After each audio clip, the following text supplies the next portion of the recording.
E você, trabalha com paciente entubado, suspeito confirmado de Covid, já reparou como que é um pouquinho diferente para manter a sedação desse paciente? Quer entender? Vem comigo.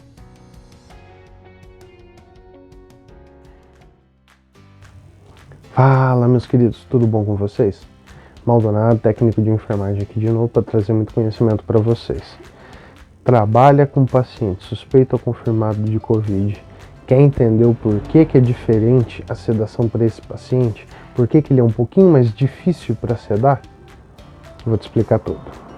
Bom, vamos entender então por que é complicado a sedação no paciente suspeito confirmado de Covid. Lembrando que essa patologia ela vai atacar o sistema respiratório. O sistema hemodinâmico do paciente está estável, ele está estável hemodinamicamente. O que eu quero dizer com isso? Não está desidratado, não teve perda sanguínea, né? Então essa parte dele está ok. Diferente de um paciente que saiu de um centro cirúrgico, um paciente de trauma, que normalmente a gente consegue fazer, né, impregnar a sedação nele num volume corrente muito menor. Eu preciso de um volume menor para ele atingir um nível de sedação ok. O paciente de Covid, não. Essa parte dele está estável, né, perante o peso dele, está estável. Por este motivo, eu preciso de um volume corrente maior de sedativo, né, de hipnótico, de sedação, para ele se manter num nível, né, de sedação ok, para a gente conseguir proporcionar o tratamento e ele ficar bem. Esse é o principal motivo desta patologia. Bom, estou começando uma playlist agora, vou deixar para vocês salva, para ficar mais fácil. Tudo correlacionado à sedação. Bloqueador neuromuscular, hipnótico, analgesia, tudo correlacionado a essa parte, explicando tudo para vocês, para ficar muito mais fácil o trabalho e vocês entenderem algumas situações durante a sedação desse paciente, tá ok? Para o tópico de hoje a gente vai falar sobre o midazolam, né, o famoso Dormonide, muito conhecido aí, muito utilizado no Brasil inteiro para sedação como hipnótico, né, para induzir a sedação. Ele é um benzodiazepínico metabolizado pelo fígado, tá? Grave essa informação, a gente já volta nela. Característica de meia-vida de 1h30 a 2h30, depende do quadro do paciente. Lembrando que pacientes de insuficiência cardíaca ou com alguma patologia hepática, a meia-vida pode ser alterada e prolongada. Atente-se a essa informação. A dica mais importante que eu tenho para trazer para vocês a respeito do midazolam na hora de fazer a intubação do paciente. Quando o médico responsável pelo procedimento vai titular as doses, né, vai informar a equipe quais serão as drogas e a dosagem. Durante o procedimento de intubação, atente-se a uma informação. Conforme está na bula do fabricante, a infusão da dose preconizada pelo médico, ela deve ser realizada entre 20 a 30 segundos. Mas por quê? Lembrando que a infusão rápida, né, o famoso flush, fazer essa droga muito rápida, ela é diretamente correlacionada a uma parada respiratória. O que acontece muito? As pessoas observam isso durante a intubação e pensam que foi uma dose muito alta ou quando utilizou um neurobloqueador que já fez efeito. Na verdade não, isso daí está correlacionado à velocidade de infusão do midazolam. Ele é diretamente ligado a uma parada respiratória com posterior parada cardiorrespiratória. Sabe aquele paciente que vai intubar, né? Ele já está degringolando, né? Já está numa situação ali de sofrimento respiratório. A equipe médica parte para a intubação ali para aliviar o sofrimento do paciente. Na pressa, todo mundo faz as coisas correndo, inclusive a administração vai um pouco mais rápido, o paciente para. É justamente por isto, tá? Infusão do midazolam de forma rápida.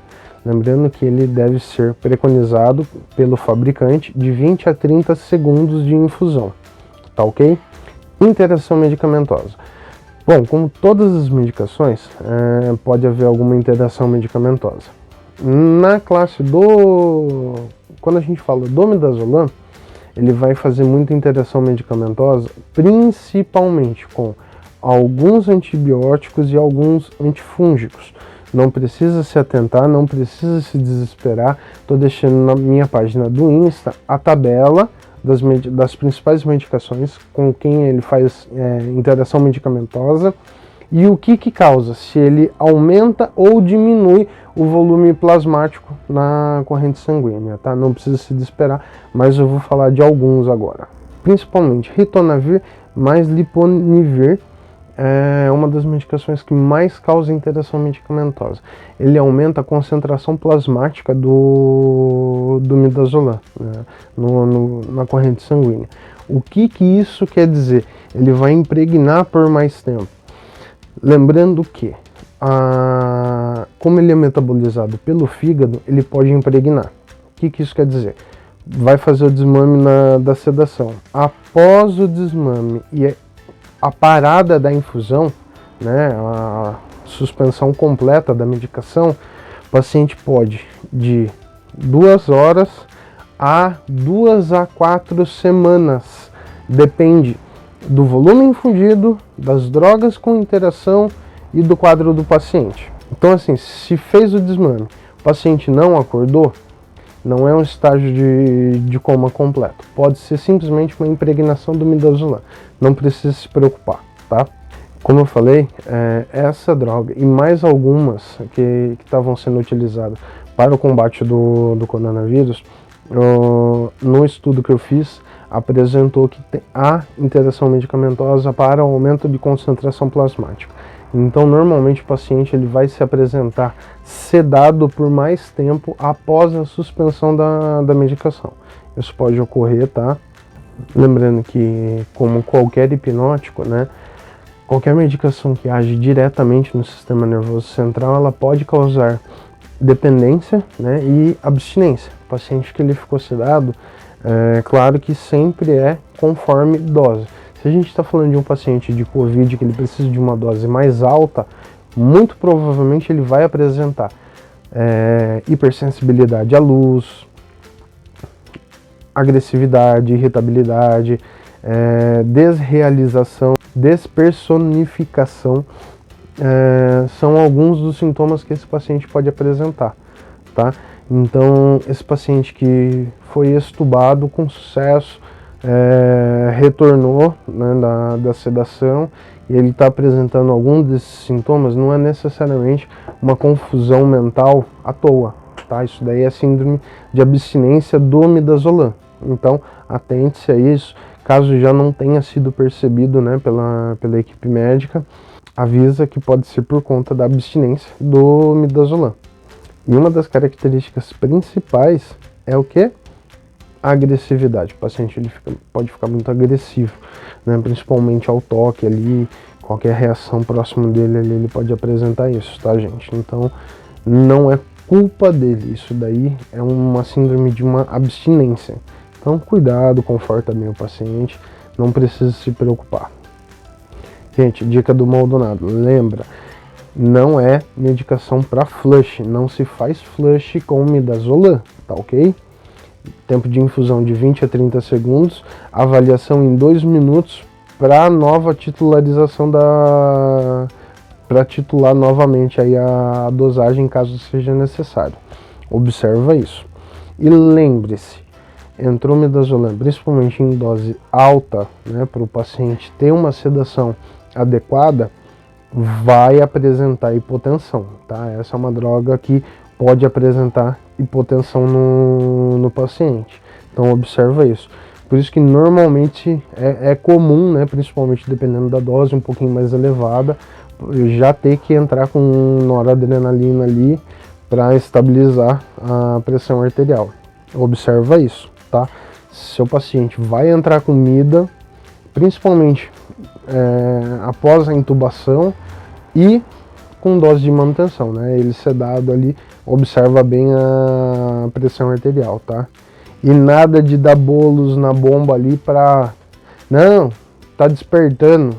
Se o paciente está acordando, é porque ele tá mal sedado, ele não está com uma sedação adequada. Não é para dar bolos. Bolos entra na característica do flush também, tá? Cuidado com isso. Maior risco de parada durante a intubação, insuficiência cardíaca ou sofrimento hepático, tá? Guarda essas informações. Se o paciente tiver alguma dessas patologias, administração mais lenta ainda, tá ok? E aí, gente, gostaram do vídeo?